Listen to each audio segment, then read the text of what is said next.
തെളിവൊന്ന് കാണിക്കാമോ? അതിന്റെ തെളിവൊന്ന് കാണിക്കാമോ? ഏത് മാധ്യമത്തിൽ? ഏത് മാധ്യമത്തിൽ? ഏത് മാധ്യമത്തിൽ? ശരി ശരി ശരി ശരി ശരി ശരി നമുക്ക് സമയങ്ങളുണ്ട്. ആ വീഡിയോ ഇപ്പൊ ചലഞ്ച് ചെയ്യുക. അല്ല ഒരു സെക്കൻഡ് വീഡിയോ ഒന്ന് കാണിക്കാമോ? ഇപ്പൊ ഒന്ന് കാണിക്കുക. അപ്പൊ അളിയൻ കാര്യമൊന്നും അറിഞ്ഞില്ലേ? ഇല്ല. എന്നാൽ ഇനി ഞാനത് പറയാം, ആരും ഞെട്ടരുത്. എന്റെ വളരെ സിമ്പിൾ ആയിട്ടുള്ളൊരു ചോദ്യം, നിങ്ങൾ ആരംഭിച്ച ഒരു സർക്കാർ മെഡിക്കൽ കോളേജിന്റെ പേര് പറഞ്ഞേ. ഒരു മെഡിക്കൽ കോളേജ്, ഒരുപാട് പറയണ്ട, ഒരു മെഡിക്കൽ കോളേജ്.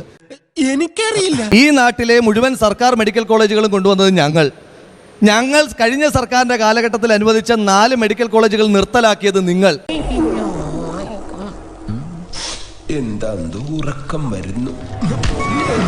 എന്നിട്ട് ഇവിടെ വന്നിട്ട് പൊതുജനാരോഗ്യത്തെ പറ്റിയിട്ടൊക്കെ ഇങ്ങനെ വല്ലാതെ പറയുമ്പോൾ എവിടെയെങ്കിലുമൊക്കെ ഫാക്ട്സും ഫിഗേഴ്സുമായിട്ടൊക്കെ എന്തെങ്കിലുമൊക്കെ ഒരു ബന്ധം താങ്കൾ പറയുമ്പോൾ കാണിക്കണമെന്ന് മാത്രമാണ് സൂചിപ്പിക്കാനായിട്ടുള്ളത്.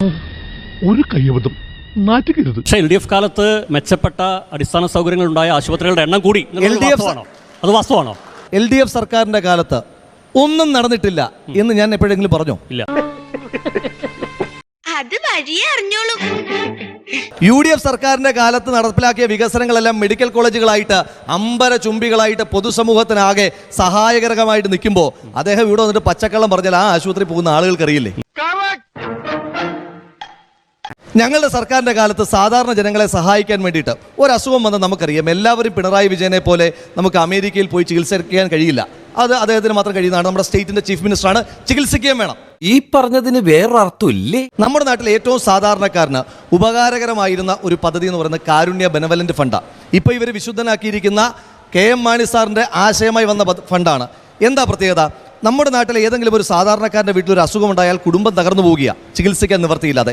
ആ ആളുകൾക്ക് സൗജന്യ ചികിത്സ ഉറപ്പാക്കുന്ന കാരുണ്യ ബെനവലന്റ് ഫണ്ട് നിർത്തലാക്കിയ സർക്കാരാ.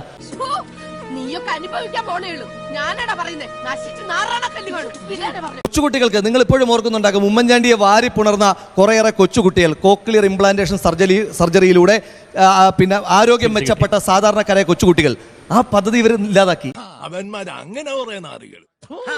ആർദ്രം പദ്ധതി ഇവരില്ലാതാക്കി, ശ്രുതിമധുരം പദ്ധതി ഇവരില്ലാതാക്കി. ഇതുപോലെയുള്ള ആരോഗ്യ മേഖലയിലെ പദ്ധതികൾ ഇല്ലാതാക്കി. എന്റെ മാനം കെടുത്താൻ വേണ്ടി കച്ചകെട്ടി ഇറങ്ങിയിരിക്കുകയാണ്. പ്രിയപ്പെട്ട സഖാക്കന്മാരോട് കാര്യം പറയാം. അനിൽകുമാർ സഖാവ് എന്റെ സ്നേഹിതനാണ്. അനിൽകുമാർ സഖാവ് എന്റെ സ്നേഹിതനാണ്. അദ്ദേഹത്തിന് മറുപടി പറയാൻ പ്രാപ്തനായതുകൊണ്ടാണ് പാർട്ടി അയച്ചത്. അദ്ദേഹത്തെ നിങ്ങൾ മറുപടി പറഞ്ഞ് അപമാനിക്കരുത്. നിങ്ങൾ മറുപടി പറയുമ്പോൾ ആളുകൾ തെറ്റിദ്ധരിക്കും അദ്ദേഹത്തിന് ഇതൊക്കെ മറുപടി പറയാൻ അറിയത്തില്ലെന്ന്. ദയവേത് അദ്ദേഹത്തെ അപമാനിക്കരുത്. ഇത്രയും വലിയ ഗതികെട്ടവൻ ഈ ലോകത്ത് വേറെ ആരെങ്കിലും ഉണ്ടാവും എന്റെ കർത്താവേ. നിങ്ങൾ ആ പോയിന്റ് ക്യാപ്സ്യൂളുകളായിട്ട് അയച്ചു കൊടുത്താൽ പുള്ളി വായിച്ചു. അതവിടെ നിൽക്കട്ടെ. ഇതുപോലെയുള്ള പദ്ധതികൾ നിർത്തലാക്കിയ ഒരു സർക്കാർ, ആ സർക്കാർ വന്നിട്ട് ആരോഗ്യരംഗത്ത് ആകെ ഞങ്ങൾ മെച്ചപ്പെടുത്തി എന്ന് പറയുന്നു. സ്കൂളുകൾ എല്ലാ സർക്കാരുകളും മെച്ചപ്പെടുത്തിയിട്ടുണ്ട്. പക്ഷേ അരിപ്പൊടി കൊണ്ട് സ്കൂൾ പണിഞ്ഞ ഒരേ ഒരു സർക്കാർ LDFന്റെ സർക്കാരാണ്. അയ്യോ ദാരിദ്ര്യം. ക്കാട് മണ്ഡലത്തിൽ സീലിംഗിൽ PVC പൈപ്പ് വെച്ച് കിഴിച്ചു നോക്കിയപ്പോൾ അരിപ്പൊടിയാണ് താഴോട്ട് വീണത്. സാധാരണ ഒരു സീലിംഗ് ഒന്നും കിഴിയാൻ പാടില്ല. PVC എന്റെ വായിക്കാത്ത കയറി വിടുവിച്ചാലേ ശരിയാവും.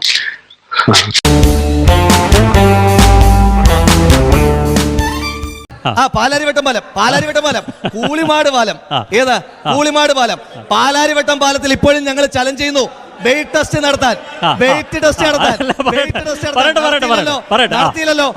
എങ്ങനെയെങ്കിലും ഇവനെ ഒതുക്കിയേ ഈ കേസിൽ നമ്മൾ ഒതുങ്ങേ ഉള്ളൂ. കാറ്റടിച്ചപ്പോ പഞ്ചവടി പാലം ഉണ്ടല്ലോ ശ്രീദാസേ, പഞ്ചവടി പാലം പോലും ഒരു സംഘം ആളുകൾ നടന്നുപോയപ്പോഴാണ് തകർന്നുപോയത്. പക്ഷേ റിയാസിന്റെ കൂളിമാട് പാലം കാറ്റടിച്ചപ്പോ തകർന്നുപോയി. അശ്ലീല വീഡിയോകളെ പറ്റി ശ്രീ പ്രഫുൽ കൃഷ്ണൻ പറഞ്ഞതുകൊണ്ട് മാത്രം പറയുക. നിങ്ങൾ ഈ പറയുന്നത് ആ കർണാടകയിൽ അശ്ലീല വീഡിയോ നിയമസഭയിൽ ഇരുന്ന് കണ്ടപ്പോൾ അതിൻ്റെ പേരിൽ സസ്പെൻഡ് ചെയ്ത് ഇപ്പം നിങ്ങൾ ഡെപ്യൂട്ടി ചീഫ് മിനിസ്റ്റർ ആക്കിയ ആ BJP നേതാവിനെ കൂടി ഇടയ്ക്കൊന്ന് ഓർമ്മപ്പെടുത്തണം. ഇതൊന്നും കാണാനും പ്രചരിപ്പിക്കാനും പാടില്ല എന്ന് പറയാനായിട്ടുള്ള ഒരു രാഷ്ട്രീയ ധാർമ്മികത നിങ്ങൾ കാണിക്കണം.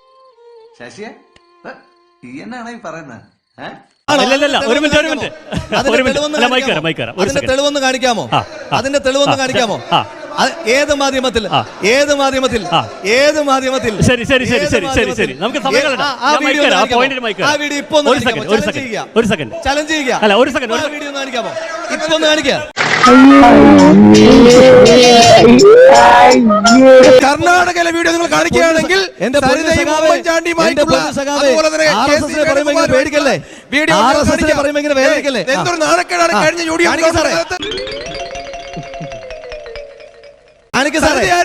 ആ വീഡിയോ കാണിക്ക സാറേ ഓക്കേ, ഓക്കേ, ആ ഓക്കേ. വീഡിയോ താങ്കൾ പറഞ്ഞ ആ വീഡിയോ താങ്കൾ പറഞ്ഞ ഒരു സെക്കൻഡ് താങ്കൾ ചോദിച്ചല്ലോ സാറേ ഒന്ന് കാണിക്കാം നിങ്ങൾ ആ വീഡിയോ ഒന്ന് ശരി ശരി ഇങ്ങനെ മിണ്ടാൻ പറ്റാതെ നിൽക്കുന്നതിന് ഞങ്ങളുടെ നാട്ടിൽ എന്താ പറയാന്നറിയോ അണ്ണാക്കിലെ പിരിവെട്ടി ഒരു ഇത് ആശ്രിത പരിശോധിക്കാം ഇത് പരിശോധിക്കാം അല്ല അതവിടെ ഇത് നിങ്ങൾ കാണിച്ചോളൂ ഇനി അത് കാണിക്കാം കാണിക്കുന്നേ ഓക്കേ, ഒരു സെക്കൻഡ്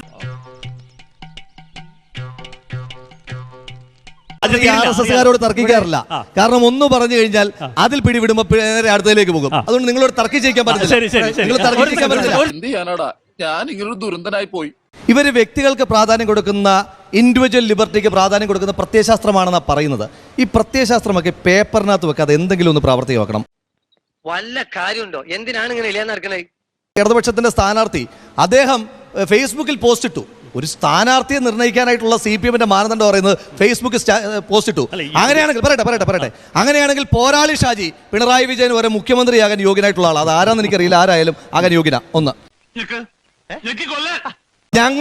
ഞങ്ങള് ചുവര് ബുക്ക് ചെയ്തെടുത്ത ഞങ്ങൾ എഴുതിയ പേരുകാരി തന്നെയാണ് ഇപ്പോഴും ഞങ്ങളുടെ സ്ഥാനാർത്ഥി